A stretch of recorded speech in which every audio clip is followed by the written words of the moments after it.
Zee Marathi वाहिनीवर येत्या 15 जून पासून कृष्णाईच्या लेकी ही मालिका प्रेक्षकांच्या भेटीला येत आहे। या मालिकेमध्ये लोकप्रिय अभिनेत्री निवेदिता सराफ या कृष्णाईच्या मुख्य भूमिकेत आहेत, तर त्यांना 3 मुलीच आहेत, शारदा, गौरी आणि सौदामिनी अशी त्यांची नावं। मात्र या मुली कृष्णाईचं ओझं नसून तिचा स्वाभिमान आहेत। मात्र जिथे नायिका आहे तिथे खलनायिका देखील असायलाच हव्यात। आता या मालिकेतील खलनायिका साकारणाऱ्या अभिनेत्रींचे चेहरेही समोर आले आहेत। विशेष म्हणजे या मालिकेमध्ये 2 खलनायिका असणार आहेत आणि या भूमिका 2 दमदार मराठी अभिनेत्री साकारणार आहेत। या मालिकेमध्ये आप्पी आमची कलेक्टर फेम अभिनेता रोहित परशुराम हा मुख्य नायकाच्या म्हणजेच शंकरच्या भूमिकेत दिसणार आहे।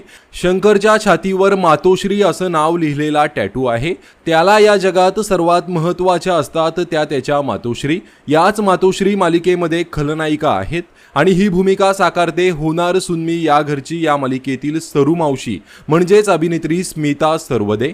स्मिताच्या भूमिकेचा एक प्रोमोही शेअर करण्यात आला आहे। यामध्ये त्या म्हणतात, नमस्कार, मी सत्यभामा, शंकरच्या मातोश्री आणि या गावच्या सरकार। यासोबतच आणखीन एक अभिनेत्री मालिकेमध्ये खलनायिकेच्या भूमिकेमध्ये आहे, ती म्हणजे अभिनेत्री साक्षी गांधी। साक्षी या मालिकेमध्ये इंदुराणी हे पात्र साकारणार आहे। तिचाही एक वेगळा प्रोमो शेअर करण्यात आला आहे। जिला व्हायचं 1 नंबरची पट्टराणी, नाव तिचं ठेवा ध्यानात इंदुराणी असं या प्रोमोमध्ये सांगण्यात आलं आहे। साक्षी गांधीने यापूर्वी सहकुटुंब, सहपरिवार, कोण होतीस तू, काय झालीस तू यासारख्या गाजलेल्या मालिकांमध्ये काम केलेलं आहे।